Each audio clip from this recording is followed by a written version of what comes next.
This episode is brought to you by Marvel Studios Echo. All episodes streaming January 9th, only on Hulu and Disney+. Rated TV MALV. Viewer discretion advised. Maya Lopez has betrayed her mentor, the notorious Kingpin. Now on the run, she returns to her hometown to prepare for the biggest fight of her life. Don't miss Marvel Studios' hardest-hitting series yet. An epic 5-episode event. Marvel Studios Echo. All episodes streaming January 9th, only on Hulu and Disney+.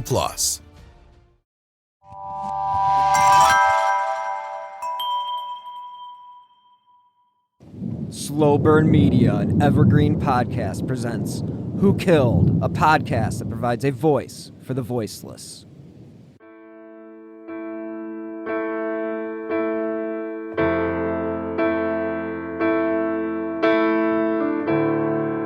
Rebecca Andowski and Cathy Thomas, two haunting names never forgotten by people in Hampton Roads. They're the first two victims of the Colonial Parkway murders. 3 days later, on Sunday evening, that car, a Honda Civic, was found off the Colonial Parkway.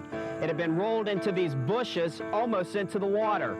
I won't ever stop. This is very important to me and to my family. Typically what the FBI will do is the investigative agent will text me and say, can you please call me? And I'll know they have some news. And we're talking a lot these days, and I'm thrilled about that. Me and one of the other detectives found David about 50 feet down, I guess. She had a beautiful smile and a loving way. He doesn't leave his truck unlocked.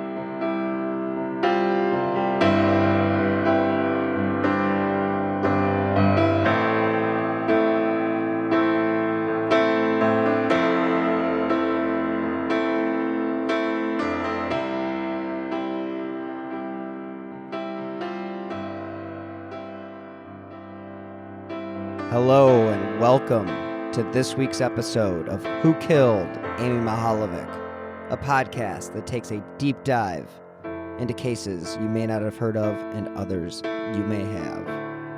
I am your host, Bill Huffman, and this week's case is one any true crime fan or news junkie is familiar with, and that is the Colonial Parkway Murders. Instead of my usual show where I tell the story, I'm going to start off with some facts about the area and the case, and then I'm going to let someone who knows way more about the situation to show my listeners the way. So this week I am joined by Bill Thomas, the brother of Cathy Thomas, one of the first victims in the Colonial Parkway murders. Bill is remarkably candid about the experience of being the brother of a victim and the fight he has had to endure to get the resources necessary to solve his sister's case. The Colonial Parkway murders were a string of serial killings that occurred in just a 3-year span from 1986 to 1989 and remains unsolved to this day. This is a case with many ups and downs, suspects galore, and coincidences that just cannot be explained. So join me this week for part 1 of the Colonial Parkway Murders. Before we get too deep into this subject matter of the Colonial Parkway Murders, I thought it would be important to give you just a few facts about the parkway itself. If you have never had the pleasure of driving it or experience it on a class trip, it's definitely one that you should definitely check out. The Colonial Parkway is a 23-mile scenic roadway that stretches from the York River at Yorktown to the James River at Jamestown. The road does its best to remind drivers of the days past, as the parkway does not allow semi-trucks and is toll-free. As you meander through the parkway, you are graced with beautiful views of the James and York rivers that run along the parkway. According to AAA, quote, redbuds and dogwoods decorate the roadway in the spring, while fall brings an explosion of autumn colors. When the sun is out on the parkway, it is a destination for hikers and day trippers. But when the sun goes down and the park officially closes is when the modern accoutrements such as lights and gas stations are most sorely missed. From an article in the Daily Press in 1990, the parkway is no place to be after dark. Quote, at night the mood changes. The trees form a tunnel of blackness, broken only if the moon is shining. There are no streetlights, no call boxes, and no fast food restaurants or convenience stores where a driver might find refuge in case of a breakdown, unquote. The parkway is under the ranger's jurisdiction because it is federal land owned by the National Park Service. So when a serious crime is committed, the York County Sheriff Department, the Williamsburg or James City Police Departments are called in to assist, and sometimes the FBI is also called in to consult in investigations. CrimeMuseum.org says, quote, police have questioned 150 suspects in connection to these 4 cases, but all have been cleared. The police attribute these 8 murders to the same killer because of the similarities in each case. All the victims were killed at or near their car, the first 3 being found at the known Lover's Lane areas.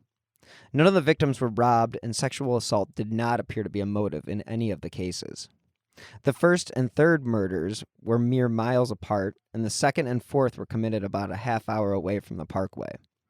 In 2018, the Facebook page Colonial Parkway Murders, which is run by Cathy's brother, Bill Thomas, and today's guest, revealed that DNA had been found at 3 of the 4 crime scenes, which could potentially conclusively link the cases and lead to an arrest. Hair that had been found in Cathy's hand and a biological sample found on Robin have never been tested. The first couple to fall victim was Cathy Thomas and Rebecca Dowski.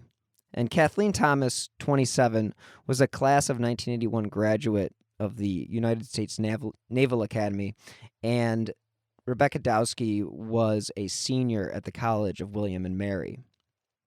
And on October 12th, 1986, on Columbus Day weekend, their bodies were found inside Thomas's white 1980 Honda Civic near the Annex Overlook. And this is where I will let Bill Thomas jump in and take away the story, because he is the one that understands the case the best, and he is the one that has been pressuring the FBI for resources and help in testing the untested samples, and he is hoping that public exposure such as podcasts and television shows like the one that he's doing with Oxygen will help keep the case and get the case the resources it needs to be solved. So let's just hop into my conversation with Bill. I'm joined today with Bill Thomas, who has a real serious connection to the Colonial Parkway murders, and I would like to introduce my guest. And Bill, the floor is yours. Oh, well, thank you. Well, thank you, Bill. And this will be confusing because we have 2 Bills on the show today. Thank you. So you wanted me to tell everybody who I was, and I guess I should. I'm Bill Thomas. I'm the older brother of Cathy Thomas, who, together with her girlfriend, Rebecca Dowski, were the first 2 victims in the so-called Colonial Parkway murders in Virginia. And the Colonial Parkway murders are a series of 8 murders, 4 young couples who were killed in Lover's Lanes in and around Williamsburg, Virginia from 1986 to 1989. You have approximately 1 couple a year it's actually 3 years on a calendar, but it's 1986 to 1989, were killed. And 2 of the cases are FBI cases, and 2 of the cases are Virginia State Police cases. We can get into why in a minute. But the cases remain unsolved to date. So how old were you when your sister became a victim of the Colonial Parkway? I was about a month shy of my 30th birthday. So that would have been October 1986. And were you living in the area when that occurred, or where were you living at the time? I was living in Philadelphia. I was working as a marketing manager for RCA Video and in southern New Jersey. And I was living in a really cool 3rd floor walk up in Philadelphia, a couple blocks south of South Street in South Philadelphia. And as far as like when the crime occurred, did you know that your sister had been missing at that time, or was that something that wasn't known? Because it took a few days. Something that correct. It wasn't something that was known. We had heard, I received a phone call from my parents on a Sunday afternoon, I was at my apartment in Philadelphia. And of course, for your listeners, we're going back 32, almost 33 years. This is pre-cell phone, pre-internet. So if you wanted to reach somebody, you either called them on a landline at home or a landline at work. That was pretty much it. So the phone rang. It was my parents calling from Lowell, Massachusetts, up north of Boston. It was both my mother and my father. It wasn't unusual to hear from my folks, close Irish Catholic family, Kennedy Democrats from Boston, 4 kids, 2 of them in the Navy, my older brother Richard and my younger sister Cathy. So we talked frequently, but one of the things I noticed when the phone rang, and it was both my mom and dad, which was a little unusual, but my dad's tone was so serious. And he did most of the talking. My mom was kind of quiet in general. And, I remember one of the first things he said was, "Are you sitting down?" And I remember thinking, what a weird thing to ask.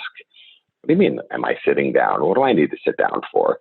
And he told me that my sister Cathy, her body had been discovered in her 1980 Honda Civic, along with her then new girlfriend, a young woman named Rebecca Dowski. Their bodies had been found in Cathy's car in a place called the Colonial Parkway, which is near Williamsburg, Virginia. And Cathy had been living in Norfolk and then had recently moved to Virginia Beach, and had been dating Rebecca for about 6 months, I would say. And Rebecca was a student at William and Mary. And so this would have been in that same area and kind of near Williamsburg, in this beautiful 23-mile long stretch of the Colonial Parkway along the James and York rivers. If your listeners have ever been down to any of those historic sites, Jamestown, Yorktown, Colonial Williamsburg, Absolutely. The Colonial Parkway is it's a federal highway designed to look like an old-fashioned highway and connects those historic sites and runs along the river. It was built in the 40s, I want to say, but it's designed to look like a highway from before the federal highway system was built. Yeah, I mean, I remember going on the Colonial Parkway when I was younger during class trips to Williamsburg, and right. do remember it being just beautiful. And you're right, it did have that old school look to it. Yeah, and to answer your question directly, I'm sorry, one thing I missed. Cathy and Becky had gone missing on a Thursday night, and this was Sunday. So about 2.5 days had gone by from the time they were last seen till the time the bodies were found. But we were not aware of the fact that Cathy and Becky were missing. There was some confusion amongst a group of friends as to whether perhaps Cathy and Becky had hopped in Cathy's Honda, which they loved to do, and headed off like to Washington, D.C. or Annapolis or some other place. And so, and again, this is a pre-internet, pre-cell phone environment. So like I said, you couldn't track somebody quite as easily as you can now. I mean, everything was just, landlines. So you weren't really able to communicate. You basically leave at that time, even, answering machine message and hope that somebody gets back to you. But if they're out and about, I guess you don't really ever give it a thought because that just wasn't the case at the time. Now, as far as, like you said that they were dating, was it known? Did you know her? Did you know Cathy's girlfriend? At the time of their deaths, we had not met Becky. We knew that Cathy was gay. Okay. She had come out to my parents a couple of years before. And she had been dating Becky. Becky would have been Cathy's second relationship with a woman. She was also involved with a shipmate from her ship. Cathy had been in the United States Navy as a naval officer. We should get into that in a second. Okay. But they had started dating the previous spring. So Cathy and Becky were a relatively new couple. We'd heard all kinds of great things about Rebecca Dowski, and we were supposed to meet Becky that Thanksgiving at our parents' house up in Massachusetts. But of course, they died in October, so that never happened. But, at that time, we would talk to Cathy on the phone and, postcards and letters. I mean, it all sounds like we're talking about the 1800s instead of the 1980s, but that's how you communicated, folks. And so we were very excited to meet Becky, but that unfortunately never happened.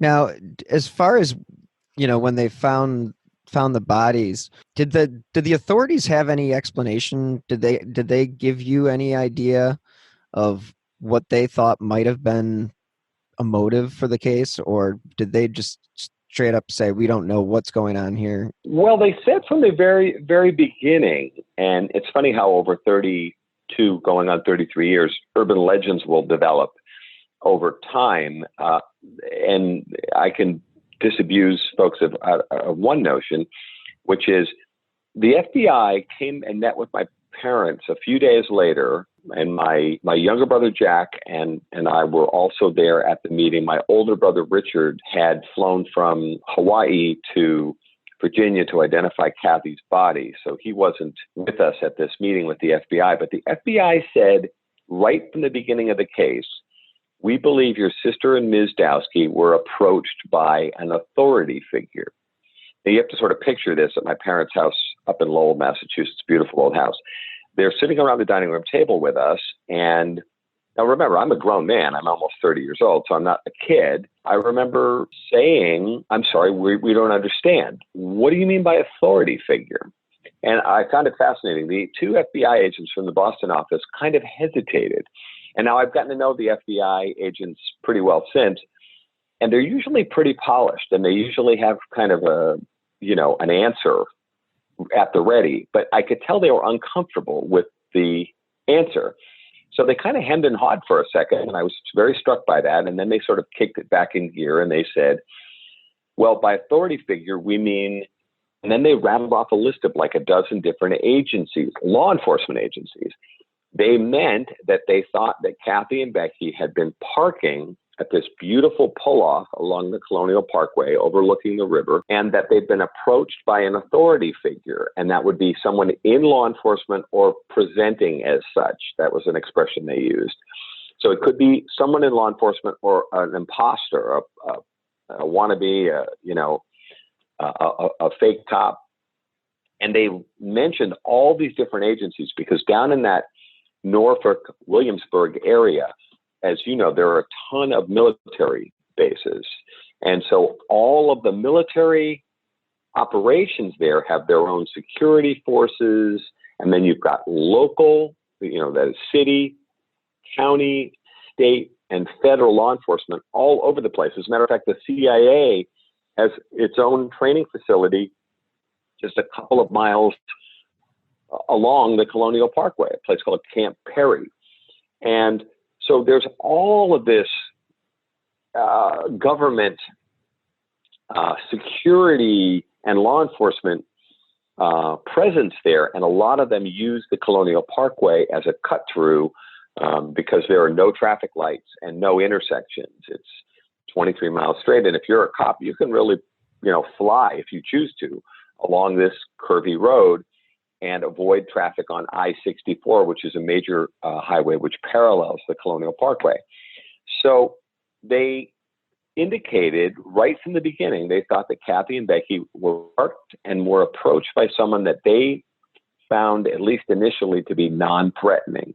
And the FBI believed, and this is within the first few days, that there was a possibility that this was someone in law enforcement. And this was the first of the murders that occurred on the Colonial Parkway, isn't that correct? That's correct.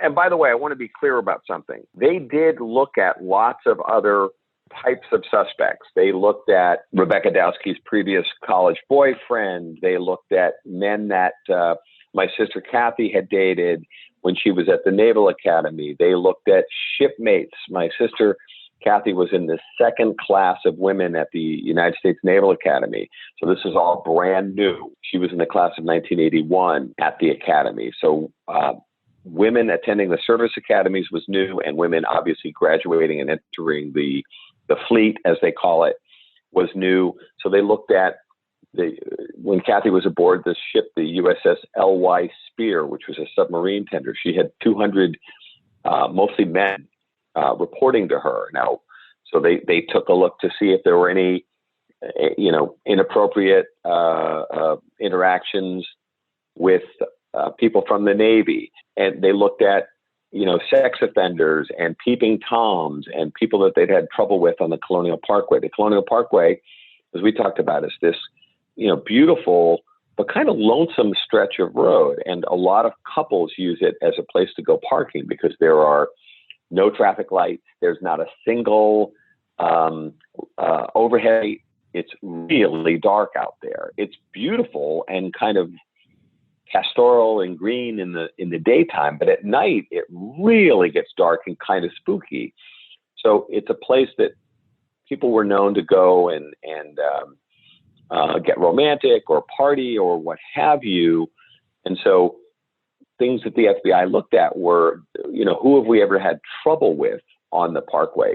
So they looked at a lot of different things, people where there was a personal connection, as well as people that might have had, historical problems on the Parkway.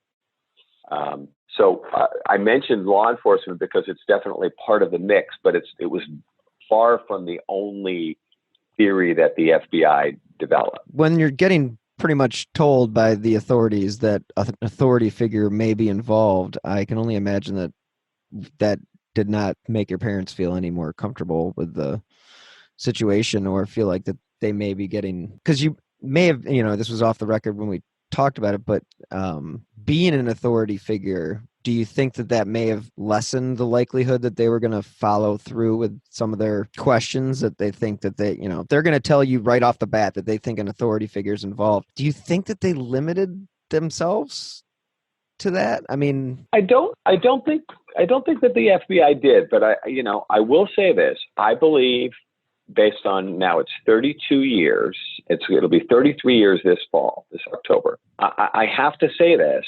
I believe that we're dealing with the FBI and the Virginia State Police. As we talk about the other parts of the case, I'll explain why it's half and half, FBI and Virginia State Police. I believe that law enforcement has a major blind spot when it comes to participation in horrible crimes like this by other law enforcement officers. I think that I'm not implying that the FBI didn't look hard. They did, but I have lived this case for over 3 decades. And then I've been in touch with, over the years now, probably hundreds of other people who have dealt with unsolved murders. There are 200,000 cold case murders in the United States. And I'm not implying that all of them are being committed by law enforcement officers, but I do believe, and the Golden State Killer case is a great example of a case that was committed by a former law enforcement officer. And I believe that in a number of examples, law enforcement has a blind spot when it comes to thinking that one of their own might be committing horrible crimes. And there's a the thin blue line and a code of silence and all that kind of thing. But any number of law enforcement agents have been mentioned as suspects in the Colonial Parkway murders, and several of them are on what I would call the short list of potential perpetrators. So in your opinion, do you feel like they are getting, I don't want to jump ahead because we're still in the first case, but with your current relationship with the FBI, do you feel like they're putting any more effort into testing this DNA or any of the DNA that they may have? Do you feel like they're putting the resources in, or do you feel like there needs to be more pressure put on them? I think there needs to be more pressure put on them. The experts tell me they believe the Colonial Parkway murders is a solvable case, and I probably won't surprise anybody with what I'm about to say, I always feel that we could put more resources and have a greater sense of urgency about about the Colonial Parkway murders. And when you've been reminded over and over again that your sister's case is a cold case and cold cases are given the lowest possible priority, after a while, it borders on the offensive. You find yourself saying, and I've said this to the FBI directly, and they don't necessarily like this, but I've said, I don't think you're going to find anyone who's been standing in line longer than the families of the Colonial Parkway murder victims. We're all now at 30 to 33 years we've been waiting. And I understand that terrible things happen every single day. And I understand the FBI in particular has been largely redeployed as an anti-terrorism agency, which has its own consequences. But it borders on the offensive to be told over and over again that your sister's case is a cold case and will always be given the lowest possible priority. And I do understand that we need to focus on new cases and terrible things that happened today or tomorrow. But I think we as a country need to find more balance and, quite frankly, more resources to put into solving what I think should be a national scandal. There are 200,000 cases like ours. The Colonial Parkway murders are only 8 of 200,000 unsolved cases, most of which experts tell me would be solvable with, and you'll hear me say this several times in this interview, time, attention, and resources. That's all that's required. This podcast is sponsored by BetterHelp Online Therapy. People don't always realize that physical symptoms like headaches, teeth grinding, and even digestive issues can be indicators of stress.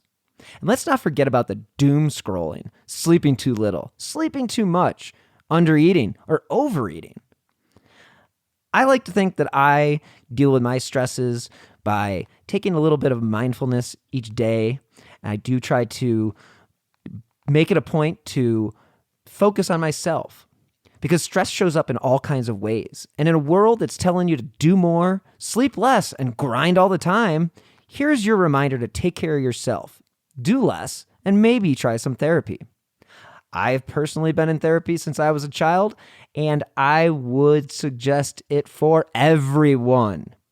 BetterHelp is customized online therapy that offers video, phone, and even live chat sessions with your therapist, so you don't have to see anyone on camera if you don't want to. It's so much more affordable than in-person therapy. Give it a try and see if online therapy can help lower your stress. This podcast is sponsored by BetterHelp, and Who Killed Amy Mahalovic listeners get 10% off their first month at betterhelp.com/who. That's BetterHelp.com/who. It's kind of like what they say about, success. The 90% of it is showing up. So if they just put in 90% of the effort to even just take some of the resources that you've got fighting terrorism and apply them to some of these other cases that actually affect, the families that are still living here in America, it would probably be a good idea to maybe even have a division or a department that's just focused on getting those 200,000 cold cases off the books, because those are 200,000 plus families that are kind of left. I mean, the ripple effects on those are just endless. So it may be 200,000 victims, but exponentially more victims because of the fact that these cases aren't solved. And who knows what these other perpetrators are doing. Well, especially if you're talking about serial murders and rapists, serial murderers and rapists, you can actually prevent crime by stopping these people. I actually have an idea, which I'll share with you, which is when we solve the Colonial Parkway murders, note the optimism. Yes. It's my intention to pivot to a larger discussion, which is I believe that America has a cold case problem. My family's lived it for over 30 years. And by the way, there are at least 200,000 to 400,000 untested rape kits sitting on law enforcement shelves around the country. And there's definitely a tie-in between unsolved sexual assaults and serial perpetrators, and sometimes transitioning over to murder.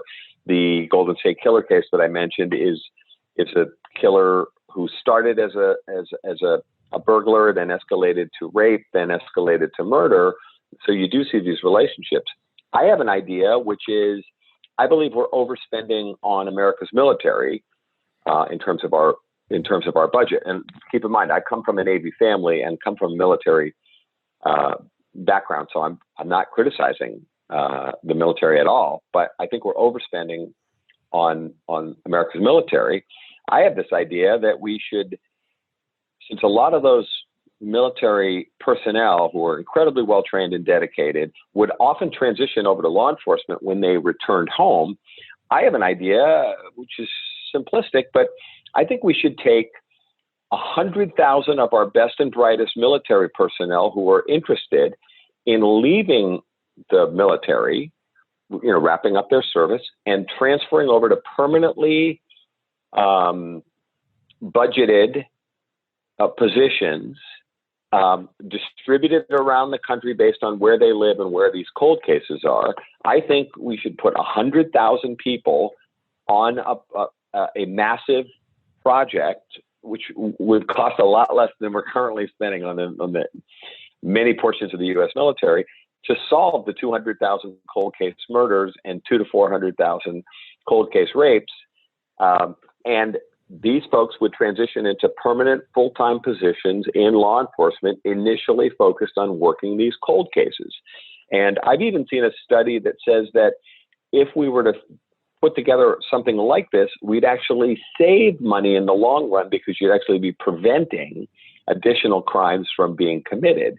I don't think this is rocket science. I really don't. It's just a matter of, do the American people have the will to put time, attention, and resources, and that means tax dollars, into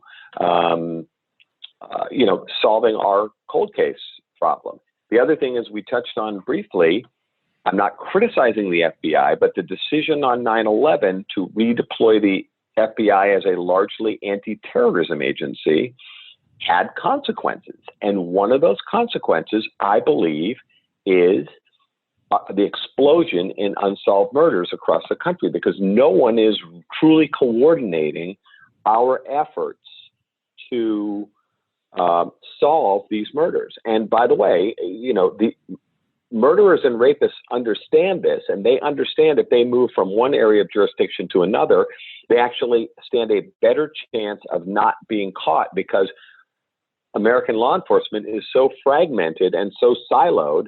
They're not coordinating particularly well. And the FBI is the agency that should be coordinating this.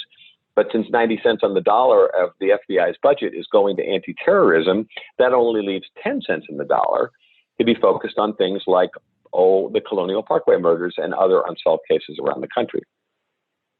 And with the Colonial Parkway murders in their backyard, you would think that would be one that they would be able to focus on, at least, if they wanted to start off with something local. Hey. Well, if they want to make us the test case, I'd be perfectly fine with that. Yeah. Do you want to talk a little bit about the other parts of the case? Because I want to go. I want to get into the detail. I'd go right ahead, and because I'd love to know like what your thoughts are on the the other victims, and I mean, do you have any other thoughts on? I mean, I know it's like opening up a terrible wound, but as far as like any thoughts on, because there's been in the other stories or other podcasts that I've listened to about this case, there was a sense of like overkill. Do you feel like there was a sense of overkill in your sister's death? And do you feel like it was? I do. Yeah. Let's talk about that for a second. In Cathy and Becky's example, Cathy and Becky were strangled with rope, likely from behind. As a matter of fact, there's even a piece of rope left under my sister's beautiful long red hair. It's sort of embedded in her neck. They were strangled with rope, and then their throats were cut from beyond ear to ear. Cathy was essentially decapitated. And then their bodies were stuffed in my sister's 1980 Honda Civic, which is, Hondas were pretty small back then. And so Cathy's in what we used to jokingly call the way back, the hatchback area. Right. And she's not a small woman. She's like 5'7", very athletic, 145 pounds, really, a runner, athlete. But she's not like 5 feet tall, So they had to kind of fold her up and put her body in the back of the Honda. And then Becky, whom we'd never met, but my understanding is Cathy's height or maybe even a little taller, also athletic. So again, not a small person. She's in the back seat of the Honda on the diagonal. It's a 2-door, and her feet are extending over towards the passenger door, if I'm not mistaken. And then there's this odd, clumsy, my word, attempt to set the car on fire using kerosene or diesel fuel. And of course, that leads to a whole interesting question about, this is a gas-powered Honda with a manual transmission. Where'd you get the diesel fuel? Yeah. Here's one of my questions. Who has access to diesel fuel or kerosene? They're very similar, but doesn't understand the ignition properties of diesel fuel or kerosene, because here's what happens. They pour diesel fuel on top of the car and inside the car and on the bodies, and then they make a repeated attempt to set the fuel on fire with matches. And there's matches and cigarettes found outside the car in a grassy area, but the car doesn't catch on fire because the ignition point of diesel fuel is not as high as gasoline. We know gasoline can go up like that with a match or even a spark. It's where you end up with explosions and that kind of thing. Diesel fuel won't catch that way. Mm-mm. And so this person makes this attempt to set the car on fire, and then finally, failing to set the car on fire, he or they, I'll just go with he for the moment, they put the car in neutral. It's a relatively small car, and they push the car over an embankment. The car is parked in a grassy pullover next to the Colonial Parkway, about 40 or so feet from the roadway. They push the car over the embankment and it rolls down a relatively steep hill towards the surface of the York River, and then gets caught in underbrush. But probably, luckily, from the perspective of the killer, the car is out of the line of sight from the Colonial Parkway, the roadway, which is nearby. So the car then gets caught in the brambles. It doesn't make it down to the surface of the water. The nose of the Honda is close, but it's hidden from the roadway. So it's kind of in this underbrush. So the National Park Service rangers who patrol the parkway using standard issue cop cars, this is before SUVs, they ride by, several times a day, patrolling the road, looking for people that are broken down, enforcing the law, pulling people over for speeding, that kind of stuff. They don't see the car. So the car, they believe that the incident occurred late Thursday night, and the bodies are not found in the car until Sunday, I think afternoon, by someone who is out of their car. They'd say passerby, but someone who's out of their car and closer to the edge of the water, walking or running, we think. He sees the car over the embankment and calls in what he thinks is a traffic accident at that point. But back to your overkill question. So in this first incident, we have rope, knives, and fuel used. It gets a little biblical if you think about it.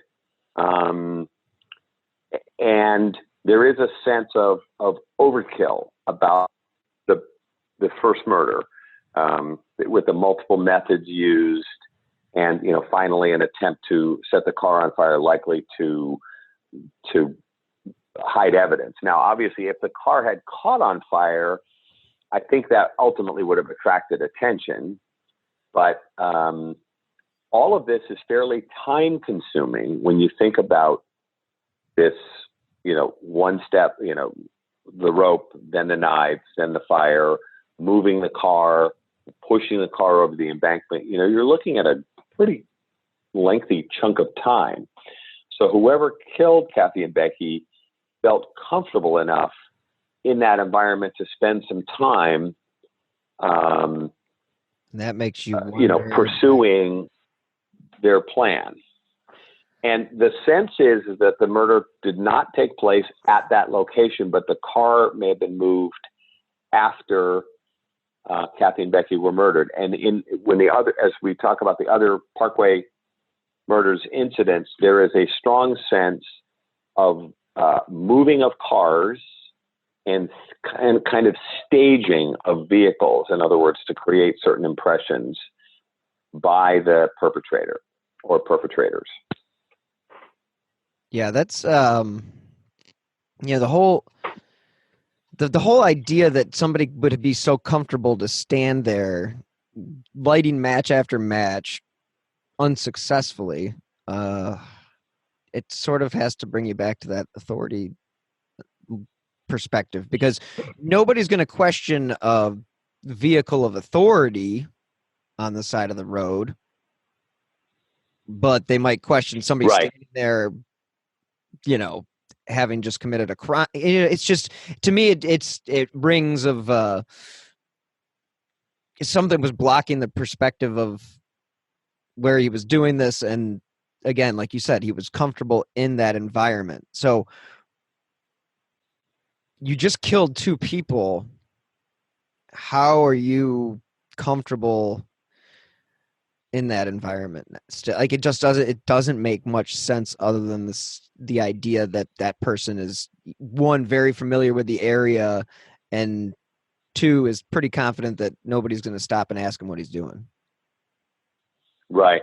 And when I did interviews out there on the Parkway, it's got a rough surface to the road. We talked about the fact that the Parkway is designed to look like an old-fashioned pre-interstate highway road. This was designed by the Park Service. But you can hear the cars coming because it's got this kind of rough surface. But I remember when I was out there doing a series of interviews, I had time in between, and you've got lots of time to think. I actually sat there several times, and I would listen for a car coming, and then I would count the seconds before the car appeared and could see into the pull-off where I was waiting, which is where Cathy and Becky's bodies were found. And it was about 10 to 15 seconds. So again, and in the dark, you'd probably be able to see the headlights coming. That's a good point. So whoever they were comfortable enough that they're willing to take all of these steps involving killing Cathy and Becky and the car and the whole 9 yards, knowing that someone could appear within 15 seconds or so of the time they first heard them and might see the headlights coming. So whoever it is, they got a lot of nerve, or they're very comfortable in that environment. And that person that was coming around the curve could be a cop or a park ranger. And I don't know. It's one of those things that sort of sticks with you. But there were only two cops that patrolled that area of that 23-mile stretch. Well, but as I said, dozens of different agencies, law enforcement officers use the Parkway and still do as a cut through. So in other words, even if they didn't necessarily have jurisdiction, there were a lot of law enforcement people using that road. And they might not have all been pulling people over or what have you, but almost anybody from law enforcement, if they saw something that was out of the ordinary, probably would have stopped. Right. And, intervened in some way, and might have even called ahead to say that, radio back to wherever their base was to say that, you need to get a National Park Service ranger here, because they're the folks that had jurisdiction along the Parkway. But all I'm saying is, yes, if it was late at night, it does get pretty lonesome out there. But whoever is perpetrating this crime seems to feel pretty comfortable with proceeding with whatever they're doing. Now, the FBI does feel that it's very likely that the murders did not take place at this very shallow, pretty little grassy turnout. but likely at one of the other more private pull-offs. There's a picnic area about a mile away, which is now closed after problems with gay cruising, which again may be related in some way.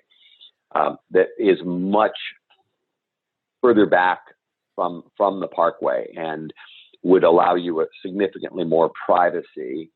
So, for example, one of the theories that the FBI has is it's possible that Cathy and Becky's murder took place in one of these other pull-offs that were not so close to the road, and then the cars moved after the fact. But even at the end, if Cathy and Becky were already dead, you've still got the,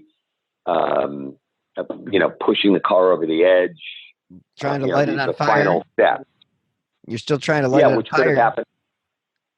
I mean, could have happened back in the woods, but it seems like more likely it happened right there at the edge of the river because of the fact that there were matches at the edge of the river. Right. I mean, I remember they told us there were matches and cigarettes. And we assume in the grassy area up above. I assume they collected that stuff, right? Oh, they did. Again, for the benefit of your listeners, this is almost 33 years ago. DNA had not come out of the lab yet. True. And crime scenes were not secured in the same way that they are now. I've talked to first responders who were there the day Cathy and Becky's bodies were found, who told me they climbed into the Honda. Initially they were not able to get into the car because the two-door was down the embankment and the branches and brambles were holding the doors shut. So unfortunately, one of the first people on scene, who was a National Park Service ranger, smashed the back window of the Honda. He thought, remember, it was called in as a traffic accident. He thought it was possible that the two women were trapped inside the car or were injured. He didn't know he was dealing with a murder scene. So I think his intentions were good, but very unfortunately, he smashed the back window, which just probably destroyed a significant amount of evidence, and then shattered the bodies with broken glass. And then later, after they pulled the car back up from the embankment onto the level grassy area, and first responders went into the car to look at the bodies, and they quickly realized they were dealing with a crime scene here, but they were actually in the car with the bodies.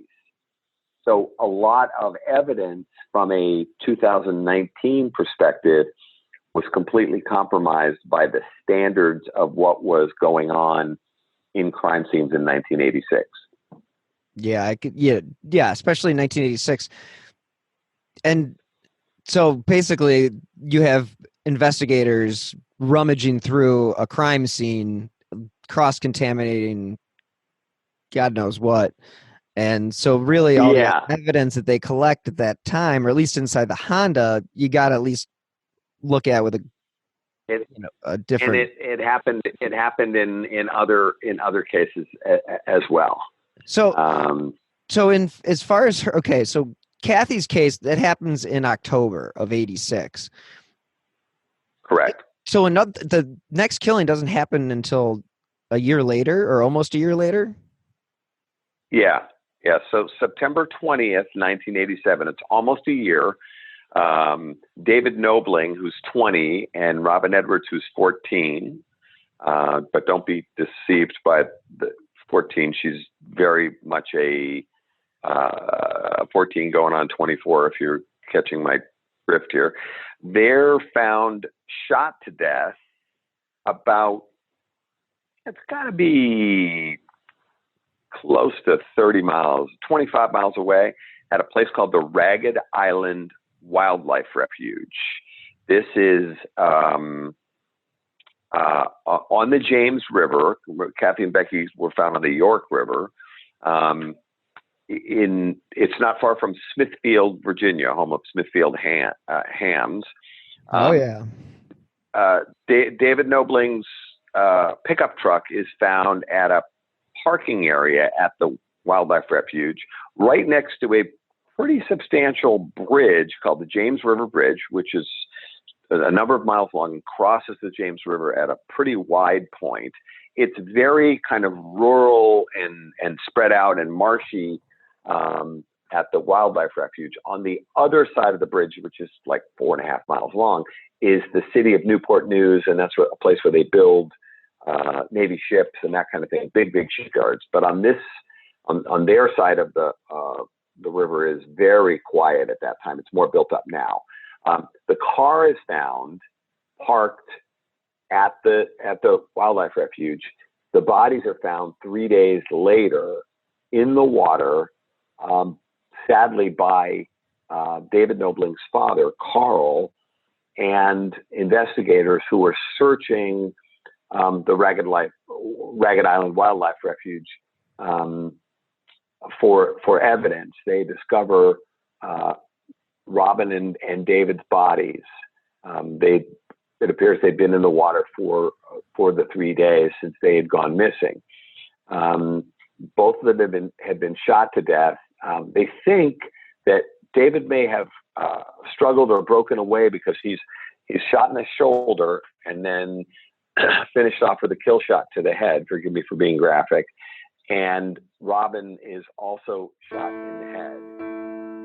Thank you again so much for listening. If you have not yet subscribed to Who Killed Amy Mihaljevic, please do. And as a reminder, this is an independently produced podcast. So if you'd like to help keep the lights on and the recorders running, you can help support the show by clicking on the donate button on the right side of whokilledamymihaljevic.com or via the Venmo app with my username @BillHuffman3. Any amount is appreciated, and as I mentioned before, it does help keep the recorders running. If you want to stay up to date on the case, you can follow me on Twitter @BillHuffman3.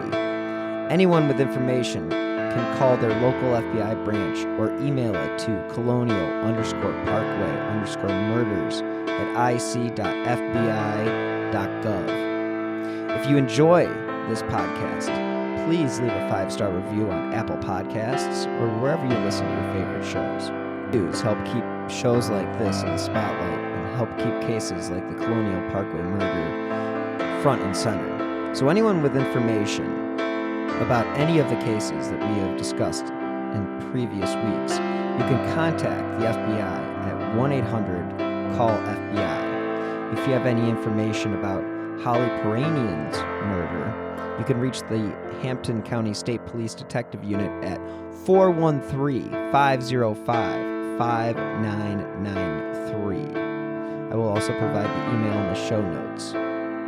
People are also welcome to text information to, quote, crimes 274-637 with the subject line, quote, solve Holly Peranian, unquote. A $40,000 reward is being offered for information leading directly to the arrest and conviction of the people responsible for her death. If you have any information regarding the case of 16-year-old Molly Ann Bish, you can also contact the FBI at 1-800-CALL-FBI or the Massachusetts State Police at 1-800-808-9677. And don't forget, October 27th will mark 30 years Amy Mihaljevic's case has remained unsolved. If you have any new information, please contact the Bay Village Police Department at 440-871-1234. The FBI is offering a reward up to $50,000 for information leading to the arrest and conviction of the individuals responsible for the death of Amy Renee Mihaljevic. So stay tuned next week for part 2 of the Colonial Parkway Murders. And in the meantime, thank you so much again for listening, and be safe.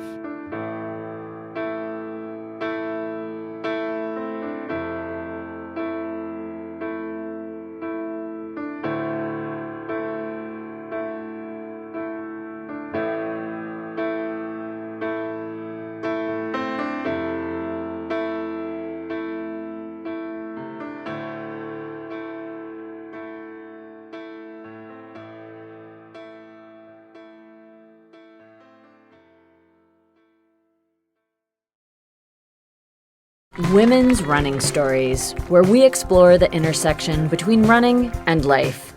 Because every woman who is committed to a running journey has a story to tell, and this is where you'll find those stories.